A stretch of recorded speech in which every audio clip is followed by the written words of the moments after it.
Je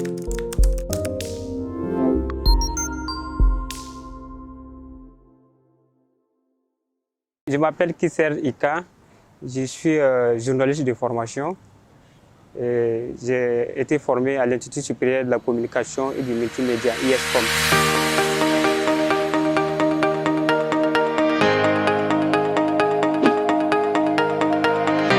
Je peux dire de façon succincte, le journalisme, c'est une activité qui consiste à collecter l'information, à traiter l'information et à diffuser cette information à travers les différents canaux de communication, les différents canaux que vous connaissez, c'est-à-dire la télévision, la radio, et, la presse papier, comme on aime le dire, l'imprimerie, et aussi bien évidemment en ligne, qui est aujourd'hui d'actualité. Bon, l'important du métier de journaliste, je ne sais pas comment dire cela, mais je me dis qu'aujourd'hui, c'est reconnu comme un droit, c'est-à-dire l'information pour les citoyens. Tout le monde doit avoir l'information et il doit avoir aussi des professionnels qui donnent cette information-là. Donc ces professionnels sont qui? C'est des journalistes. Parce qu'on dit que le journaliste, il y a quelque chose qu'on appelle dans nos jargons, on dit qu'il a une légitimité sociale. Donc cette légitimité sociale-là, ça permet aux journalistes d'aller chercher l'information et mettre l'information à la disposition du public. Parce que quand vous êtes dans une société et puis vous n'êtes pas informé, bon, vous êtes en danger. C'est vraiment dangereux. On a l'habitude de nous dire à l'école de journalisme que le journalisme mène à tout. Et on dit aussi que tout mène au journalisme. Donc quand vous faites naturellement le journalisme, vous pouvez devenir journaliste comme naturellement. Voilà. Et puis, vous pouvez avoir parallèlement d'autres métiers. Il y a aujourd'hui des journalistes qui sont des communicants, des grands communicants. Il y a des journalistes qui sont dans des institutions internationales. Bon, ils sont un peu partout. Le journalisme, pour moi, c'est une passion. C'est cette passion qui m'a amené à faire le journalisme aujourd'hui.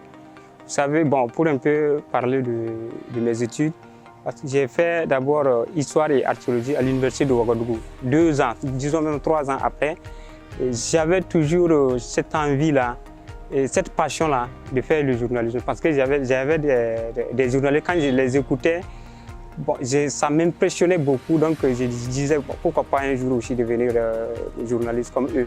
Voilà, donc je suis allé à l'université de Ouagadougou pour faire histoire et archéologie.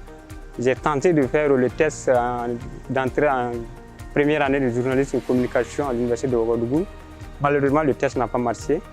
Et bon, heureusement que le docteur a ouvert un institut, un journalisme. Bon, j'ai saisi l'occasion en même temps, laissé de l'autre côté là, pour aller faire le journalisme 2-3 ans après. La licence en journalisme, c'est un bac plus 3.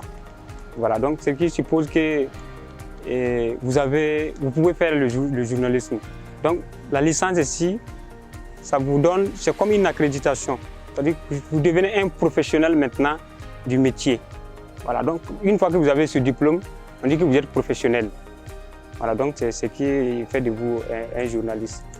Alors, il faut avoir ce diplôme en journalisme, la licence, bien évidemment, pour pouvoir s'insérer dans les milieux. Parce qu'aujourd'hui, lorsque vous n'avez pas de diplôme, c'est un peu difficile de vous embaucher. Voilà. Aucun média ne peut prendre, les risques de vous embaucher comme ça. Mais ça peut un peu aussi jouer sur vous. On peut vous embaucher comme vous n'avez pas de diplôme. Bon, on peut faire de vous ce qu'ils veulent. Hein. Vous ne pouvez pas vous plaindre parce que vous n'avez pas un papier qui montre que vous êtes professionnel du domaine. Donc, ce qui fait qu'aujourd'hui, c'est toujours mieux d'avoir le diplôme dans le métier de journalisme. Quel que soit, même si ce n'est pas un journalisme, c'est conseillé un peu partout dans tous les autres secteurs d'activité. Alors, étudier dans le public, c'est bien, mais ce n'est pas aussi facile. Parce qu'il y a beaucoup de difficultés. Par exemple, il y a la principale difficulté que je peux évoquer, c'est la disponibilité des enseignants, des professeurs. Et puis, il n'y a pas trop de rigueur. Si je dis rigueur, je parle au niveau de la hiérarchie dans l'enseignement. Il y a des gens qui peuvent Le professeur, il est là, peut-être il a autre occupation, il donne des cours dans le privé. Ici, il repousse. Bon, à la limite, ça vous met un peu en retard.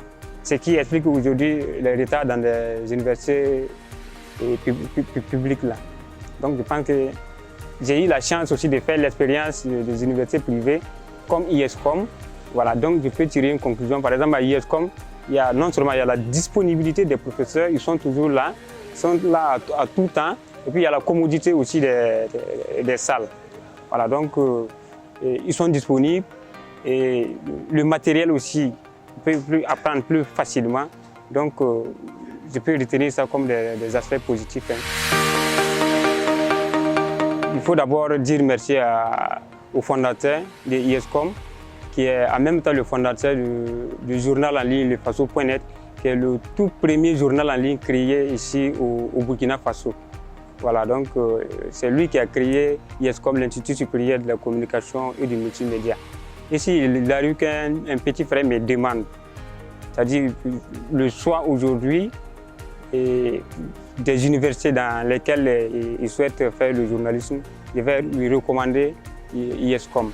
Voilà. ISCOM, c'est une très bonne école de formation de journalisme. Et il faut dire, ISCOM, c'est des enseignants de qualité. Tous les professeurs de ISCOM, c'est des experts du domaine. Voilà. Et puis, à ISCOM aussi, il y a la commodité. La commodité, je parle du matériel. Par exemple, nous avons eu la chance, de faire ISCOM de la première année jusqu'à la troisième année. On était à tout moment sur le terrain. Voilà, il y a un studio pour ça. Voilà, vous pouvez aller faire vos expériences.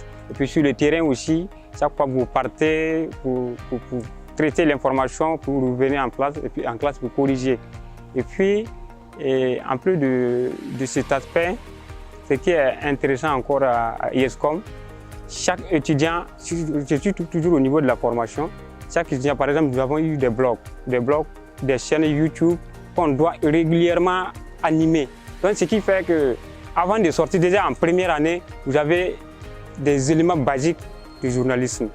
Voilà. Alors qu'on n'enseigne pas ça forcément ailleurs. Il y a nos camarades, quand tu leur demandes, qui sont dans d'autres instituts, quand tu leur demandes, bon, ils ne savent pas c'est quoi un blog, une chaîne YouTube, ils n'en ont pas. Voilà. Déjà en première année, bon, on a l'impression qu'on était déjà des journalistes aguerris, alors que ce n'était pas le cas. Voilà. Donc on était un peu en contact permanent avec des professionnels. Il y a des masterclass. Chaque samedi, il y a des masterclass. On fait venir les professionnels du domaine qui viennent un peu nous partager leur expérience et puis nous donner des conseils pour pouvoir, en tout cas, être un peu logique dans notre choix. Donc, voici ce que je peux dire de ISCOM. Donc, aujourd'hui, il n'y a pas un média qui n'a pas un site aujourd'hui. La plupart des médias, les médias sérieux, en tout cas, ils sont obligés d'avoir des sites internet pour peut-être donner l'information aujourd'hui. Alors qu'il y a une règle d'écriture journalistique en ligne, c'est-à-dire l'écriture web, c'est différent de l'écriture papier ou bien des autres formats de journalisme. Donc, à ISCOM, on met un accent particulier sur ça, c'est-à-dire la formation sur le web, l'écriture web. Donc, si vous sortez de ISCOM, ça veut dire que ce soit la télé, la radio et la presse, bon, papier, l'imprimerie et en ligne, vous avez en tout cas des compétences pour relever les défis. Voilà. Nous, par exemple, on a appris à manipuler la caméra. Voilà. Donc, la radio aussi, le son, on sait comment l'utiliser. Bon, je peux dire que notre dada, c'est le web. Donc, en principe, quand un étudiant qui fait 3 ans à ISCOM, s'il sort, si un étudiant sérieux en tout cas, il ne peut pas chômer. Donc, si vous voulez vraiment être un journaliste du XXIe siècle, il faut nécessairement venir à ISCOM pour pouvoir avoir ces compétences multidimensionnelles, parce que ISCOM forme des journalistes polyvalents. Alors, comme conseil pour mes petits frères, ceux qui veulent faire le journalisme, il faut d'abord commencer par la passion. Voilà. Quand vous voulez faire quelque chose, il faut avoir de la passion. Donc, il faut être passionné. Le journalisme aujourd'hui, c'est un métier de passion. Si vous n'êtes pas passionné, vous ne pouvez pas réussir dans ce métier, comme tous les autres métiers d'ailleurs. En plus de la passion, il y a un élément fondamental et essentiel, c'est la culture générale, la formation. Il faut beaucoup lire et lire pour pouvoir avoir un background nécessaire et pouvoir réussir dans ce métier-là.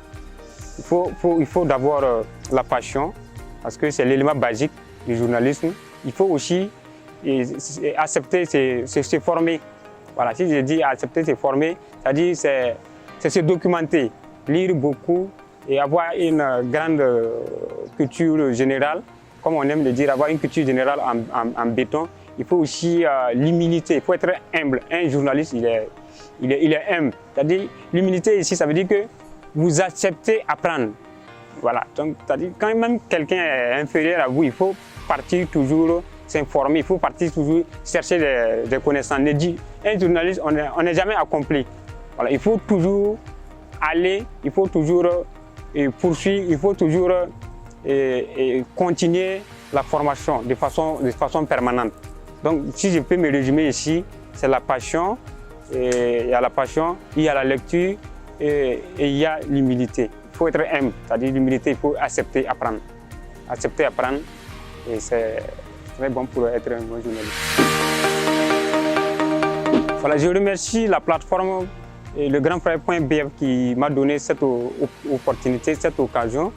Et j'appelle tous ceux qui veulent s'orienter et qui n'ont pas encore d'informations à venir chercher des informations sur la plateforme le grandfrère.bf.